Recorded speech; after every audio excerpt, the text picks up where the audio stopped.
അന്യോന്യത്തിലേക്ക് എല്ലാ പ്രേക്ഷകർക്കും വീണ്ടും സ്വാഗതം.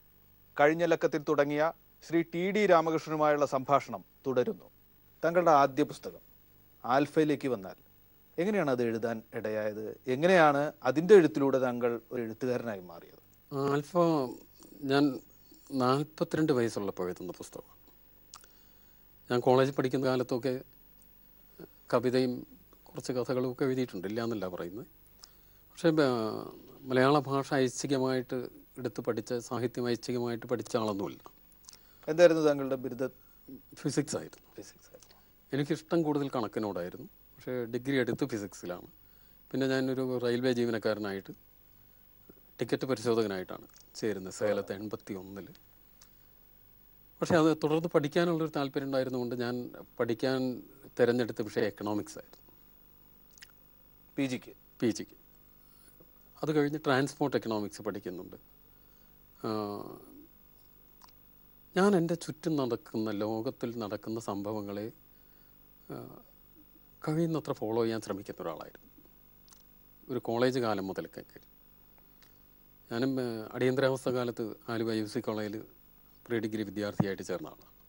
ആ കാലം മുതൽ ഇപ്പോഴും നമ്മുടെ ചുറ്റും നടക്കുന്ന, ലോകത്തിൽ നടക്കുന്ന കാര്യങ്ങളെ അറിയാനും ഫോളോ ചെയ്യാനും ശ്രമിക്കുന്ന ഒരാളാണ്. എനിക്ക് ഏറ്റവും കൂടുതൽ താല്പര്യം ഉണ്ടായിരുന്ന വിഷയം ഈ പറഞ്ഞ പോലെ കണക്കും അതുപോലെ ഇൻ്റർനാഷണൽ പൊളിറ്റിക്സും. അതിന് കാരണം തീർച്ചയായിട്ടും ഞാൻ ജനിച്ച് വളർന്നൊരു പശ്ചാത്തലമാവാം. ഒരു കമ്മ്യൂണിസ്റ്റ് കുടുംബമായിരുന്നു. അതിനെക്കുറിച്ച് വലിയ ഉദാത്തമായിട്ടുള്ള സങ്കല്പങ്ങളുണ്ടായിരുന്ന ഒരു അച്ഛൻ്റെ മകനാണ്. അച്ഛന് ഒരു തരത്തിലുള്ള സംശയങ്ങളും ഇല്ലാതെ കണ്ട് അത്ര ഉയർന്ന തലത്തിൽ കമ്മ്യൂണിസത്തിൽ വിശ്വസിച്ചിരുന്ന ആളാണ്. എന്നെപ്പോലുള്ള ആളുകൾ എന്തെങ്കിലും ചെറിയ സംശയങ്ങൾ ചോദിക്കുമ്പോൾ അതിനൊക്കെ നമ്പൂതിരിപ്പാട് ഒരു വഴി കണ്ടിട്ടുണ്ടാവുമെന്ന് ഒരു സംശയമില്ലാതെ ഉത്തരം പറഞ്ഞിരുന്ന ആൾ. എൻ്റെ വീട്ടിലാകെ ഒരേ ഒരു ചിത്ര ചുമരിലുണ്ടായിരുന്നുള്ളൂ, അത് EMSൻ്റെ. വേറൊരു ചിത്രം അവിടെ ഉണ്ടായിരുന്നില്ല. അപ്പോൾ ആ വീട് നിലവിലില്ല, അച്ഛനുമില്ല. അപ്പോൾ ആ പശ്ചാത്തലത്തിൽ ജനിച്ച് വളർന്നതുകൊണ്ട് എനിക്ക് ഗ്ലോബൽ പൊളിറ്റിക്സിൽ താല്പര്യമുണ്ടായിരുന്നു.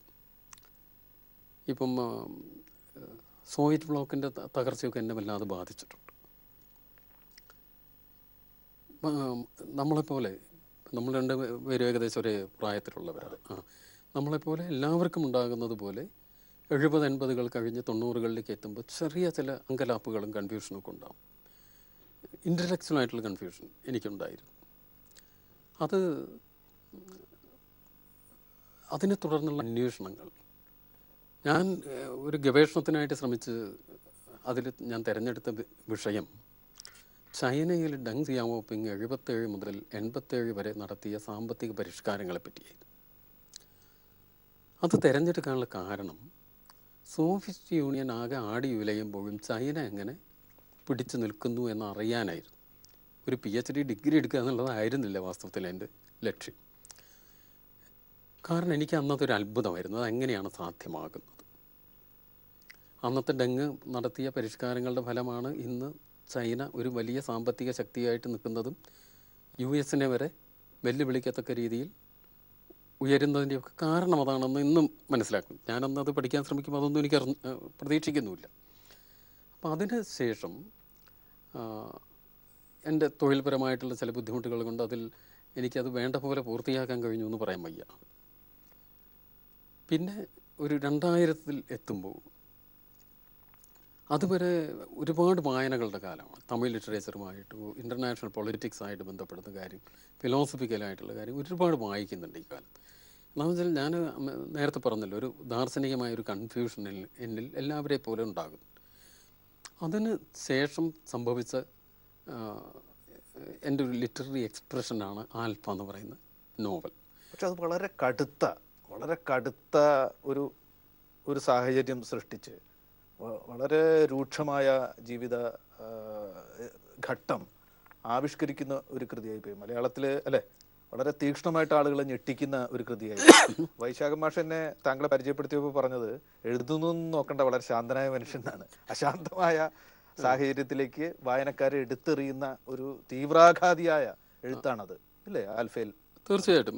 എന്താണെന്ന് വെച്ചാൽ ഞാനിപ്പോൾ നേരത്തെ പറഞ്ഞ ആ ഇൻ്റലക്ച്വൽ കൺഫ്യൂഷൻ തന്നെ, ആ ഷോക്ക് എനിക്കും ഇപ്പോൾ സോവിയറ്റ് യൂണിയനിൽ സംഭവിക്കുന്ന ഷോക്ക് എനിക്കും സംഭവിക്കുന്നുണ്ട്. അതിന്റെ പ്രതിഫലനമാണ് അത്. അതിൻ്റെ പ്രതിഫലനമാണ് അത്. മാത്രമല്ല, കാലമായിട്ട് ബന്ധപ്പെടുന്ന മറ്റു പല കാര്യങ്ങളും അതിൽ ചേർത്ത് വരുന്നുണ്ട്. പക്ഷേ ആൽഫയിൽ വളരെ കാച്ചിക്കുറുക്കി പറയുന്ന ഒരു രീതിയാണ് അതിൽ നറേഷൻ ഉപയോഗിച്ചിരിക്കുന്നത്. അധികമൊന്നും പരത്തി പറയാതെ വളരെ കാച്ചിക്കുറുക്കി പറയുന്ന നേരിട്ടൊരു കഥ പറയുന്ന രീതി. പറയുന്ന രീതിയും അതിൽ ഒരുപാട് ഫിലോസഫിക്കലായിട്ടുള്ള ഡിസ്കോഴ്സുകൾ ഡയറക്റ്റായിട്ട് വരുന്നുണ്ട്. പക്ഷേ അതിനുശേഷം എഴുത്തിൽ ഞാൻ കുറേ കൂടെ ചിന്തിക്കുമ്പോൾ അങ്ങനെയല്ല വേണ്ടതെന്ന് എനിക്ക് പിന്നീട് എൻ്റെ ഞാൻ പറയുന്ന എൻ്റെ പൊതുവായ ദാർശനികമായ നിലപാടുകളിലല്ല, നെറേറ്റീവ് പാറ്റേണിനെ കുറിച്ചുള്ള എൻ്റെ ചില സങ്കല്പങ്ങൾ മാറുന്നുണ്ട്. എന്താണെന്ന് വെച്ചാൽ 21-ാം നൂറ്റാണ്ടിൽ എഴുത്ത് വലിയ ചില വെല്ലുവിളികളെ നേരിടുന്നു മനസ്സിലാക്കുകയും അതനുസരിച്ച് നവീകരിച്ചില്ലെങ്കിൽ എഴുത്തിനും പുസ്തകങ്ങൾക്കും മുന്നോട്ട് പോകാൻ കഴിയുമോ എന്നുള്ള സന്ദേഹം ഉണ്ടാവുകയൊക്കെ ചെയ്യുന്നതിൻ്റെ ഫലമായിട്ട് എഴുത്തിൻ്റെ രീതികൾ അത് ഒരു ഇൻ്റർനാഷണൽ ലെവലിൽ എങ്ങനെയാണ് മാറുന്നത്, വിവരസാങ്കേതിക വിദ്യയുടെയും വിഷ്വൽ ലോകത്തിൻ്റെയൊക്കെ ഒരു കോമ്പറ്റീഷൻ്റെ കാലത്ത് എങ്ങനെ പുസ്തകങ്ങൾക്ക് നിലനിൽക്കാൻ കഴിയും ഇത്യാദി അന്വേഷണങ്ങളുടെയൊക്കെ ഭാഗമായിട്ടാണ് അടുത്ത പെട്ടിക്കോരയൊക്കെ വരുമ്പോൾ എൻ്റെ എഴുത്തിൻ്റെ സ്വഭാവം മാറുന്നു. പക്ഷേ ആൽഫയിൽ തുടങ്ങി ടിക്കോരയിലേക്കും സുഗന്ധിയിലേക്കോ അല്ലെങ്കിൽ ഇപ്പം ഏറ്റവും പുതിയ ഇപ്പോൾ സിറാജുന്നിസ എന്ന് പറയുന്ന കഥാസമാഹാരത്തിലെ സിറാജുന്നിസ എന്ന് പറയുന്ന കഥയിലോ അല്ലെങ്കിൽ വെറുപ്പിൻ്റെ വ്യാപാരികൾ എന്ന് പറയുന്ന കഥയിലോ ഒക്കെ എത്തുമ്പോഴും ഇതിൻ്റെ എല്ലാം അണ്ടർ കറൻറ്റായിട്ട് വർത്തിക്കുന്ന ഏറ്റവും പ്രധാനപ്പെട്ട കാര്യം അതൊരു പൊളിറ്റിക്കൽ ഇൻ്റർവെൻഷനാണ്. സമൂഹത്തിൽ നിലനിൽക്കുന്ന രാഷ്ട്രീയ അവസ്ഥകളോടുള്ള കലഹവും അതിലുള്ള ഇടപെടലും തന്നെയാണ്. ഇപ്പോൾ സിറാജുന്നിസ ഇപ്പോൾ അവസാനം വന്നിട്ടുള്ള പുസ്തകത്തിൽ സിറാജുന്നിസ എന്ന് പറയുന്ന കഥ എന്നെ വല്ലാതെ വോണ്ട് ചെയ്തൊരു സംഭവത്തിൽ നിന്നാണ്. അതിപ്പം ചന്ദ്രശേഖരന് അറിയാവുന്ന കാര്യമാണ്. ഇപ്പോൾ പാലക്കാട് നടന്നൊരു വെടിവയ്പ്പും ഒരു 11 വയസ്സുകാരി 300ഓളം പേരെ കൂട്ടി ആക്രമിക്കാൻ വന്നപ്പോൾ വെടിവെച്ചു എന്ന് നടത്തിയ FIR ഇതും ഒക്കെ ആയിട്ട് ബന്ധപ്പെടുന്ന കാര്യം. എനിക്ക് തോന്നുന്നു TDയുടെ രചന അങ്ങനെ ലളിതവൽക്കരിക്കാമോ എന്ന് അറിയില്ല, എങ്കിലും ഞാൻ പറയുകയാണ്, TDയുടെ രചന മനുഷ്യൻ എന്ന് പറയുന്ന ഒരു ജന്തു, ഹോമോസ് സാപ്പിയൻ, അവൻ എന്തെങ്കിലും നേടിയിട്ടുണ്ടെങ്കിൽ അത് അവൻ്റെ ചരിത്രമാണ്, അവൻ്റെ സംസ്കാരമാണ് എന്ന് നിരന്തരം ഓർമ്മിപ്പിച്ചുകൊണ്ടിരിക്കുന്ന, മനുഷ്യത്വത്തെ ശുദ്ധീകരിക്കുന്ന ഒരു സാംസ്കാരിക കർമ്മമായിട്ടാണ്, അതുകൊണ്ട് തന്നെ രാഷ്ട്രീയ കർമ്മമായിട്ട് മാറുന്ന ഒന്നാണ് താങ്കളുടെ എഴുത്ത് എന്നെനിക്ക് തോന്നുന്നു. എന്ത് പറയുന്നു അതിനെക്കുറിച്ച്, അങ്ങനെ ഒരു നിരീക്ഷണത്തെക്കുറിച്ച്? അല്ല, ഒരു വിമലീകരണം തന്നെയാണ് സാഹിത്യം അല്ലെങ്കിൽ കല നിർവഹിക്കുന്ന കർമ്മം. പക്ഷേ അതിന് വേറൊരു തലം എന്ന് പറഞ്ഞാൽ നമ്മൾ എന്തെങ്കിലും ചില ഐഡിയോളജി അങ്ങനെ വിളിച്ച് പറയുകയല്ല, യാഥാർത്ഥ്യങ്ങളുടെ നേരക്ക് പിടിക്കുന്നൊരു കണ്ണാടി. നമുക്ക് കംഫർട്ടബിൾ അല്ലാത്ത കാര്യങ്ങൾ കാണേണ്ടി വരും, കംഫർട്ടബിൾ അല്ലാത്ത കാര്യങ്ങൾ എഴുതേണ്ടി വരും, അതിനെക്കുറിച്ചൊരു സംവാദം ഉണ്ടാക്കേണ്ടി വരും. കൃത്യമായിട്ടുള്ള ഉത്തരങ്ങൾ മുന്നോട്ട് വെച്ചുകൊണ്ടുള്ളൊരു കളിയല്ല. വായനക്കാരനെ കൂടി പങ്കെടുപ്പിക്കുന്ന കൂടുതൽ ജനാധിപത്യ സ്വഭാവമുള്ള ഒരു പാർട്ടിസിപ്പേറ്ററി റീഡിങ്, എഴുത്തുകാരനും വായനക്കാരനും ചേർന്നിട്ട് സംഭവിക്കുന്ന ഒരു സംവാദത്തിലേക്ക് നയിക്കുന്ന ഒരു വായനയ്ക്കൊക്കെ ഉള്ള സാധ്യതയാണ്. അപ്പോൾ അതൊരു ഷോക്ക് ട്രീറ്റ്മെന്റിലൂടെ സാധിക്കുക എന്നൊരു ഇതും കൂടി ഉണ്ടോ? ഒരു ആഘാത ചികിത്സയായി മാറുന്നുണ്ടോ താങ്കളുടെ എഴുത്ത്? ആഘാത ചികിത്സ എന്ന് പറയുന്നത് ചില സമയത്ത് അല്ല, മലയാള സാഹിത്യത്തിൽ അതുവരെ നിലനിന്നിരുന്ന ചില ബോധ്യങ്ങളെ ഉറച്ചു നിൽക്കുന്നവർക്ക് ഒരു ആഘാതമായിട്ടുണ്ടാവും. പക്ഷേ കേരളീയ സമൂഹവും അല്ലെങ്കിൽ ലോക സമൂഹത്തിൽ ഇന്ന് നടക്കുന്ന കാര്യങ്ങളെ ജാഗ്രതയോടെ കാണുന്നവരെ സംബന്ധിച്ചിടത്തോളം ഇത് ആഘാതമല്ല, ഒരു യാഥാർത്ഥ്യം. എഴുത്തിനേക്കാൾ വലിയ ആഘാതം ഒരു സംശയമില്ല. ഇന്ത്യൻ അവസ്ഥയിൽ ഇന്നത്തെ ഏറ്റവും ആഘാതകരമായ കാര്യം, ഒരു എഴുത്തുകാരൻ എന്ന നിലയ്ക്ക്, സാംസ്കാരിക വ്യക്തി എന്ന നിലയ്ക്ക്, രാഷ്ട്രീയ വ്യക്തി എന്ന നിലയ്ക്ക്, മനുഷ്യൻ എന്ന നിലയ്ക്ക് ഏറ്റവും ആഘാതകരമായ കാര്യം എന്താണ്? ഇന്ത്യയുടെ ചരിത്രത്തിൽ സംഭവിച്ച അത്തരം ഏറ്റവും വലിയ ആഘാതം എന്ന് പറയുന്നത് ഗുജറാത്താണ്. ആ മുറിവ് അത്ര എളുപ്പത്തിലൊന്നും ഉണങ്ങുന്ന മുറിവല്ല. സാമുദായിക കലാപങ്ങളുടെ നീണ്ട ചരിത്രം, ദുഷ്ചരിത്രം ഇന്ത്യക്കുണ്ട്. എന്തുകൊണ്ട് ഗുജറാത്ത് വേറിട്ട് നിൽക്കുന്നു? ഗുജറാത്ത് അത് ആധുനിക കാലത്ത് സംഭവിക്കുന്നു എന്നതുകൊണ്ട്. സമുദായ കലാപങ്ങളുടെ ചരിത്രം ഇന്ത്യക്കുണ്ട്, ഇല്ലയെന്ന് പറയാൻ വയ്യ. പക്ഷേ അതിനുശേഷം 20-ാം നൂറ്റാണ്ടിൻ്റെ ഒരു അവസാനത്തെ ലാപ്പിലേക്ക് എത്തുമ്പോൾ മനുഷ്യൻ സാംസ്കാരികമായിട്ടും മനുഷ്യത്വപരമായിട്ട് ഏറെ മുന്നേറിയെന്ന് വിശ്വസിക്കപ്പെടുന്ന ഒരു കാലത്ത് ഇന്ത്യ ഒരു ജനാധിപത്യ രാഷ്ട്രമായി സുമാർ ഒരു അരനൂറ്റാണ്ടിലേറെ പിന്നിട്ടതിന് ശേഷം നടക്കുന്ന ഒരു വംശഹത്യയാണ്. അതുകൊണ്ടാണ് അതത്ര അപകടകരമാകും. ഒരു ജനാധിപത്യ സംവിധാനത്തിൽ ഒരു ലോകത്തിലെ ഏറ്റവും പ്രധാനപ്പെട്ട ജനാധിപത്യ രാജ്യങ്ങളിൽ ഒന്നായിട്ട് ഇന്ത്യ മാറിയിട്ട് ഒരു അരനൂറ്റാണ്ട് കഴിഞ്ഞതിന് ശേഷമാണ് ഇത്തരം ഒരു സംഭവം ഉണ്ടാകുന്നത്. ആ കലാപത്തിന്റെ ആസൂത്രകൻ എന്നും ആവിഷ്കാരകൻ എന്നും കുറ്റപ്പെടുത്തപ്പെട്ട ഒരാളാണ് പിന്നീട് ഇന്ത്യയുടെ ഭാഗധേയം നിർണ്ണയിക്കാൻ എത്തിയത്. എന്തു പറയുന്നു അതിനെക്കുറിച്ച്? അതാണ് ഒരു ചരിത്രപരമായ ദുരന്തം എന്ന് പറയുന്നത്. ചരിത്രപരമായ ദുരന്തമാണ് സംഭവിക്കുന്നത്. അതുകൊണ്ടും കൂടിയാണ് ഗുജറാത്ത് വലിയ ദുരന്തമായി മാറുന്നത്. പിന്നെ തീർച്ചയായിട്ടും അത് ഗുജറാത്ത് എന്ന് പറയുന്ന ഒരു വലിയ ഭൂഭാഗത്ത് ഉണ്ടായതാണ്. ഓരോ വീടുകളിൽ പോലും മിനിയേച്ചർ ഗുജറാത്തുകൾ ആവർത്തിക്കാം എന്ന് തെളിഞ്ഞു. നമ്മുടെ വീട്ടിൽ ഇറച്ചിയുണ്ടെങ്കിൽ അത് പശു ഇറച്ചിയാണെന്ന് പറഞ്ഞൊരു കൂട്ടം ആളുകൾ എത്തുകയും നമ്മുടെ വീട്ടിലുള്ളവരെ കൊല്ലുകയും ചെയ്തൊരു സ്ഥിതിയിലേക്ക് എത്തിയിട്ടുണ്ട്. എന്തു പറയുന്നു അതിനെപ്പറ്റി? അതിപ്പം അടുത്ത കാലത്ത് സംഭവിച്ചിട്ടുള്ള കാര്യങ്ങൾ, ഇപ്പോൾ ഈ ഭരണം വന്നതിന് ശേഷം നമുക്കറിയാവുന്നതാണ്. ഇപ്പോൾ ആഹാരം കഴിക്കുന്നതിനെപ്പറ്റി, അല്ലെങ്കിൽ വസ്ത്രം എന്ത് വസ്ത്രം ധരിക്കണം എന്നതിനെ പറ്റിയിട്ട്, എന്ത് ആഹാരം കഴിക്കണം, എന്ത് വസ്ത്രം ധരിക്കണം, ആര് പാട്ട് പാടണം, അല്ലെങ്കിൽ എന്ത് ചിത്രം വരയ്ക്കണം എന്നൊക്കെ, എന്ത് ചിന്തിക്കണം, എന്ത് പറയണം എന്നെല്ലാം. ഇത് ഫാസിസം 21-ാം നൂറ്റാണ്ടിൽ എത്തുമ്പോൾ ഹിറ്റ്ലറുടെയും മുസോളിനിയുടെയും കാലത്തെ രൂപത്തിലല്ല വരുന്നത്. നമ്മുടെ പല സാംസ്കാരിക പ്രവർത്തകരും ചിന്തകരും ഫാസിസം അതിൻ്റേതായ രൂപത്തിലൊന്നും വന്നിട്ടില്ല, ഭയപ്പെടേണ്ട എന്നൊക്കെ ആശ്വസിക്കുന്നുണ്ട്. ഞാനതിനോട് യോജിക്കുന്ന ആളല്ല. കാരണം ഇത് ഫാസിസം തന്നെയാണ്. തീർച്ചയായിട്ടും, ഒരു സംശയമില്ല. ഞാനത് സുഗന്ധിയിൽ പറഞ്ഞിട്ടുള്ള വളരെ പ്രധാനപ്പെട്ട ഒരു വാചകമുണ്ട്. എന്താണെന്ന് വെച്ചാൽ 21-ാം നൂറ്റാണ്ടിൽ ഫാസിസം കടന്നു വരുന്നത് ജനാധിപത്യത്തിൻ്റെയും സമാധാനത്തിൻ്റെയും വികസനത്തിൻ്റെയും കുപ്പായമിട്ടിട്ടാണ്. അതൊരു വ്യാജ കുപ്പായം. അതിൻ്റെ ഉള്ളിൽ വളരെ സമർത്ഥമായി ഒളിപ്പിച്ച് വെച്ച താല്പര്യങ്ങളുണ്ട്. സുഗന്ധി മഹീന്ദ രാജപക്ഷയുടെ ശ്രീലങ്കൻ ഭരണത്തിനെ പറ്റിയിട്ട് എഴുതിയതാണ്. രാജപക്ഷയുടെ കാലത്ത് നടന്ന പ്രവർത്തനങ്ങളെപ്പറ്റി. അതിന്ന് നമ്മൾ പഠിക്കേണ്ട വളരെ പ്രധാനപ്പെട്ടൊരു കാര്യം, മഹീന്ദ രാജപക്ഷെ ഈ തമിഴ് പ്രശ്നത്തിനെ പരിഹരിക്കാനായി സ്വീകരിച്ച വഴി ഒരു ഫാസിസത്തിൻ്റെ വഴിയാണ്. വളരെ അപകടകരമായിട്ടുള്ളൊരു വഴിയാണ്. ഞാൻ ഇട്ടിക്കോരയിൽ ഇട്ടിക്കോരയിൽ പറയുന്നൊരു സാൽവദോർ ഓപ്ഷൻ എന്ന് പറഞ്ഞിട്ട് ഇട്ടിക്കോരയിൽ പറയുന്നൊരു കാര്യം, അത് എൽ സാൽവദോറിൽ പണ്ട് നടപ്പാക്കി. ഒരു ഗ്രാമത്തിൽ വിപ്ലവകാരികളായിട്ടുള്ള ആളുകളുണ്ടെങ്കിൽ അവരെ തെരഞ്ഞു പിടിക്കാൻ ബുദ്ധിമുട്ടാണെങ്കിൽ ആ ഗ്രാമം മൊത്തമായിട്ട് ആളുകളെ കൊന്നുകളയുക. ഗ്രാമത്തിൽ കടൽ വറ്റിക്കുക എന്ന് പറയും. അതിന് പറയുന്നത് കടൽ വറ്റിച്ച് കളഞ്ഞാൽ കടലിലുള്ള എല്ലാ. അപ്പോൾ അതുപോലെ എൽ സാൽവദോറിൽ അന്ന് നെഗ്രോപോന്തോ സ്വീകരിച്ച രീതികളായിരുന്നു.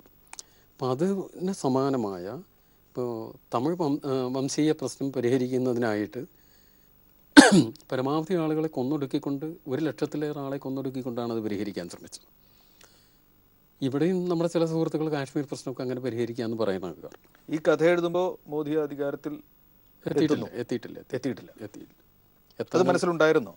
എത്താനുള്ള വലിയ ആരവങ്ങളും വലിയ പ്രചരണങ്ങളും വലിയ ശ്രമങ്ങളും നടക്കുന്ന ഒരു കാലമായി. ആ രാഷ്ട്രീയ ഘട്ടം ഇതിൽ പ്രതിഫലിക്കുന്നുണ്ടോ? ആ കാലത്താണ് അത് എഴുതപ്പെട്ടത്. സുഗന്ധി പ്രസിദ്ധീകരിച്ച് തുടങ്ങുന്നത് 2014 ജനുവരി മാസത്തിലാണ്. സുഗന്ധി ഒരു വീക്കിലി പ്രസിദ്ധീകരിച്ച് കഴിയുമ്പോഴേക്കും ഇതെല്ലാം നമ്മുടെ സംഭവിച്ചു കഴിഞ്ഞു എന്നുള്ളതാണ്. ഇന്ത്യയിലെ മറ്റ് ചില പ്രവണതകളിലേക്ക് പറയുകയാണെങ്കിൽ, താങ്കളുടെ യുദ്ധം താങ്കളുടെ ഏറ്റവും പ്രധാനപ്പെട്ട ഒരു വിഷയമായി മാറുന്നുണ്ട്. ഒരു ഉപാധിയാണ് യുദ്ധം. പലതിനെ കുറിച്ചും പറയാനുള്ള ഒരു ഉപാധിയായിട്ട് താങ്കൾ ഉപയോഗിക്കുന്നുണ്ട്. നമ്മളും ഒരു സംഭവിക്കാനിരിക്കുന്ന യുദ്ധത്തിൻ്റെ ഭീതിയിൽ ഇന്ത്യ നിൽക്കുന്ന ഒരു സ്ഥിതിയിലേക്ക് കാര്യങ്ങൾ പോയിട്ടുണ്ട്. സർജിക്കൽ സ്ട്രൈക്ക് എന്ന് പറയുന്ന ഒരു കള്ളം വിളിച്ചു പറയുന്നു. BBC ഒക്കെ പോലും അത് അന്വേഷിച്ചിട്ട് അതങ്ങനെയല്ല ഉണ്ടായത് എന്ന് പറയുന്നു. അതിൻ്റെ പേരിൽ കാർഗിൽ യുദ്ധകാലത്ത് പോലും ഇല്ലാത്ത വിധം അതിർത്തിയിൽ നിന്ന് ആളുകളെ ഒഴിപ്പിക്കുന്നു. ആ യുദ്ധം സംഭവിക്കുന്നില്ല. അതിനു പുറകെ പണം പിൻവലിക്കൽ, അത് ചർച്ച ചെയ്തുകൊണ്ടിരിക്കുന്ന ഘട്ടത്തിൽ പണം പിൻവലിക്കൽ എന്ന് പറയുന്നൊരു നടപടിയാണ് വരുന്നത്. ഇത്തരത്തിലുള്ള ഭരണകൂടത്തിൻ്റെ ഈ അസംബന്ധ നാടകങ്ങൾ, അത് അസംബന്ധ നാടകമാണോ ദുരന്ത നാടകമാണോ എനിക്കറിയില്ല. അങ്ങനെയുള്ള കാര്യങ്ങളെക്കുറിച്ച് താങ്കൾ എന്ത് പറയുന്നു? യുദ്ധത്തിൻ്റെ ഒരു ഭീതിയിൽ സമൂഹത്തിനെ നിർത്താനുള്ളൊരു താല്പര്യം എപ്പോഴും സ്വേച്ഛാധിപത്യ സ്വഭാവമുള്ള ഭരണകൂടങ്ങളിൽ നിന്നുണ്ടാകുന്നതാണ്. അത് അധികാരത്തിനെ കൂടുതൽ ഉറപ്പിച്ച് നിർത്താൻ ദേശീയതയുടെ വലിയ പേര് പറഞ്ഞ് എല്ലാവരെയും ഒറ്റക്കെട്ടായിട്ട് നിർത്തി അത് തങ്ങളുടെ അധികാരത്തിൻ്റെ താല്പര്യങ്ങൾക്കനുസരിച്ച് മാറ്റാനൊക്കെ ഈ യുദ്ധം എപ്പോഴും സഹായകമാകുന്ന കാര്യം. സമാധാനത്തിൻ്റേതായ വഴികളാണ് നമുക്ക് വേണ്ടത്. പ്രകോപനങ്ങൾ സൃഷ്ടിച്ച് കൂടുതൽ അപകടങ്ങളിലേക്ക് എത്തിക്കുകയല്ലാതെ കണ്ട്, ഞാൻ നേരത്തെ സൂചിപ്പിച്ചു, യൂറോപ്പിലൊക്കെയുള്ള രാജ്യങ്ങൾ തമ്മിൽ പണ്ട് അതിഭീകരമായിട്ടുള്ള യുദ്ധങ്ങൾ നടത്തിയിരുന്ന രാജ്യങ്ങൾ തമ്മിൽ സമാധാനപരമായ ഒരു അന്തരീക്ഷത്തിൽ അവർ ജീവിക്കുന്നുണ്ട്. അത്തരം വഴികളെക്കുറിച്ച് എന്തുകൊണ്ട് നമുക്ക് ചിന്തിച്ചുകൂടാ? നമ്മൾ സ്ഥിരമായിട്ട് ശത്രുക്കളായിട്ട് തന്നെ കഴിയുകയും നൂറുകണക്കിനോ അല്ലെങ്കിൽ ആയിരക്കണക്കിന് കോടി രൂപ ഈ യുദ്ധങ്ങൾക്ക് വേണ്ടി ചെലവഴിക്കുകയും ആയുധ വ്യാപാരികളുടെ താല്പര്യങ്ങൾക്കനുസരിച്ച് തുള്ളുകയും ചെയ്യേണ്ട എന്തെങ്കിലും കാര്യമുണ്ടോ? ഇപ്പം നമുക്ക് പല കരാറുകളും ഇപ്പം ഇദ്ദേഹത്തിൻ്റെ കാലത്ത് മാത്രമല്ല, ഇതിനു മുമ്പെയുള്ള കാലത്താണെങ്കിലും അതിൻ്റെ ഒരു തുടർച്ച നോക്കുകയാണെങ്കിൽ നമ്മൾ ആയുധം വാങ്ങുന്നതുമായി ബന്ധപ്പെട്ട് ഇസ്രായേലായിട്ടും ഫ്രാൻസായിട്ടും അതുപോലെ പല വിദേശ രാജ്യങ്ങളായിട്ടും കരാറുകൾ ഒപ്പിടുന്നതിൻ്റെയും അതിൻ്റെ മൂല്യവും അതിൻ്റെ രീതികളുമൊക്കെ നമ്മൾ പരിശോധിക്കുകയാണെങ്കിൽ അറിയാം, വലിയ ഒരു ബയറായിട്ട് ഇന്ത്യ മാറുന്നുണ്ട്. യുദ്ധം ആയുധ വ്യാപാരത്തിൻ്റെ താല്പര്യങ്ങൾക്കനുസരിച്ച് തന്നെയാണ് മിക്കവാറും സൃഷ്ടിക്കപ്പെടുന്നത്. ലോകത്തിൻ്റെ മൊത്തം സമാധാനം UN അല്ല, ഈ ആയുധ വ്യാപാരികളാണ് നിയന്ത്രിക്കുന്നത് എന്ന് പറഞ്ഞാൽ കൂടി അധികമാകില്ല എന്നാണ് എനിക്ക്. കളങ്ങളെ മാറുന്നുള്ളൂ. ഇപ്പം ചെച്ചനയിൽ നിന്ന് സിറിയയിലേക്ക് എത്തുന്നതിനിടയ്ക്ക് ഇത് പലയിടങ്ങളിലായിട്ട്, അഫ്ഗാനിസ്ഥാനിലായിട്ടോ ശ്രീലങ്കയിലായിട്ടോ സൗത്ത് സുഡാനിലായിട്ടോ അല്ലെങ്കിൽ ഇതുപോലെയുള്ള പല പ്രദേശങ്ങളിലായിട്ടോ നടക്കുമ്പോൾ ഈ ആയുധ വ്യാപാരികളുടെ മുറ്റത്തേക്ക് ഒരിക്കലും ഇതെത്തുന്നില്ല. അവർ വളരെ സേഫായിട്ട് നിന്നിട്ടാണ് ഈ മധ്യേഷ്യൻ കള്ളങ്ങളിൽ ഈ കളി കളിക്കുന്നത്. ഇത് തിരിച്ചറിയാനുള്ള ഒരു ഉത്തരവാദിത്വം ഈ പ്രദേശങ്ങളിലെ ഭരണാധികാരികൾക്ക് ഉണ്ടാകേണ്ടതാണ്. അപ്പോൾ ഇങ്ങനെ ഒരു നെക്സസ് ഈ ആയുധ വ്യാപാരികളും സമാധാനത്തിൻ്റെ ഏജൻറ്റ്സ് എന്ന് പറഞ്ഞ് വരുന്ന ആളുകൾക്ക് പോലും ഇരട്ട മുഖമുള്ള ലോകമാണ്. അവർ ഒരു ഭാഗത്ത് സമാധാനത്തെക്കുറിച്ച് സംസാരിക്കുകയും രഹസ്യമായിട്ട് ആയുധ വ്യാപാരത്തിൻ്റെ സാധ്യതകൾ അന്വേഷിക്കുകയൊക്കെ ചെയ്യുന്ന രീതികളാണ്. വളരെ ഡേഞ്ചറസ് ആയിട്ട് ഉള്ളൊരു കാലത്താണ് നമ്മൾ ജീവിക്കുന്നത്. അപ്പോൾ നമ്മുടെ ഭരണാധികാരികൾക്ക് ഉത്തരവാദിത്വത്തോടു കൂടി ഇക്കാര്യങ്ങളെ മനസ്സിലാക്കേണ്ടത്. പക്ഷെ നമ്മുടെ നാട്ടിൽ ഒരു ബോളിവുഡ് സിനിമ പാകിസ്ഥാനിൽ നിന്ന് ഒരു നടൻ്റെ സാന്നിധ്യമുണ്ട് എന്ന് പറഞ്ഞ് വിവാദത്തിലാവുന്നു. അത് ഒത്തുതീർപ്പാക്കാൻ വേണ്ടി ആ ചിത്രം കളിക്കുമ്പോൾ ജനഗണമന പാടാൻ ആ സിനിമയുടെ ആവിഷ്കർത്താക്കൾ തീരുമാനിക്കുന്നു. ഉടനെ അത് എല്ലാ സിനിമയ്ക്കും വേണം എന്ന് പറഞ്ഞ് ഒരാൾ കോടതി ചെല്ലുന്നു. കോടതി അത് അംഗീകരിക്കുന്നു. എന്നിട്ട് പുതിയ പ്രശ്നങ്ങളിലേക്ക് രാജ്യം എത്തുന്നു. അങ്ങനെ കോടതി പോലും വിവേകത്തോടെ പെരുമാറുന്നില്ല എന്നൊരവസ്ഥ. കോടതികൾ, നമ്മൾ കോടതികളെ വളരെ ഉയർന്ന സ്ഥാനത്താണ് കണക്കാക്കുന്നത്. പക്ഷേ പലപ്പോഴും അധികാരത്തിൻ്റെ താല്പര്യങ്ങൾ കോടതികളെയും സ്വാധീനിക്കുന്നുണ്ട് എന്നതൊരു സത്യമാണ്. പക്ഷെ നേരത്തെ പറഞ്ഞതിൽ ഒരു കാര്യം എനിക്ക് കൂട്ടിച്ചേർക്കാണ്ട്, അത് വിട്ടുപോയി. എന്താണെന്ന് വെച്ചാൽ അമേരിക്ക ഇന്ത്യയെ അവരുടെ മിലിറ്ററി ഇതിലൊരു ജൂനിയർ പാർട്ട്ണറായിട്ട് ചേർത്തിരിക്കുകയാണ്. ഇപ്പോൾ കഴിഞ്ഞ കാലങ്ങളിൽ വന്നൊരു മാറ്റം അതാണ്. ഇപ്പോൾ ട്രംപ് വരുന്നു, അധികാരത്തിലേക്ക് വരും. അമേരിക്ക ഡിഫെൻഡ് ചെയ്യുന്ന അവൻ്റെ ഒരു ഇൻട്രസ്റ്റിനെയാണ്, അതിർത്തിയല്ല. അമേരിക്ക എപ്പോഴും ഡിഫെൻഡ് ചെയ്യുന്നത് അമേരിക്കൻ ഇൻട്രസ്റ്റിനെയാണ്. അവർക്ക് ബോർഡർ സംരക്ഷിക്കേണ്ട കാര്യമില്ല. അവരുടെ ഒരു ജൂനിയർ പാർട്ട്ണറായിട്ട് നമ്മളെപ്പോലെ ഒരു രാജ്യം മാറുമ്പോൾ അത് വലിയ ചില അപകടത്തിലേക്ക് ചെല്ലുമെന്നുള്ളൊരു തിരിച്ചറിവ് നമുക്കുണ്ടാകേണ്ട കാര്യമാണ്. നാളെ ചൈനയായിട്ടൊക്കെ തന്നെ സംഘർഷത്തിലേക്ക് പോകാനും അതിൻ്റെയൊക്കെ ദുരന്തങ്ങൾ നമ്മൾ അനുഭവിക്കാനും ഒക്കെ സാധ്യതയുണ്ട്. അവർക്ക് ബാറ്റിൽ ഫീൽഡ് മാറ്റി മാറ്റി റീലൊക്കേറ്റ് ചെയ്തുകൊണ്ടിരിക്കുന്ന അമേരിക്ക അത് മാത്രമല്ല ഞാൻ പറയുന്നത്, ഇത്തരം താല്പര്യങ്ങളുള്ള ആളുകളെല്ലാം അമേരിക്ക അതിൻ്റെ മുഖ്യ പ്രയോക്താവായതുകൊണ്ട് അവരെ തന്നെ എടുത്തു പറയുന്നു. അപ്പോൾ നമ്മുടെ രാജ്യത്തേക്ക് ഒരു യുദ്ധത്തിൻ്റെ ഒരു സാഹചര്യം ഒരിക്കലും വരാത്ത രീതിയിൽ നോക്കുക എന്നത് തന്നെയാണ് നമ്മുടെ ഒരു ഭരണ സംവിധാനത്തിൻ്റെ പ്രാഥമികമായ ഉത്തരവാദിത്വം.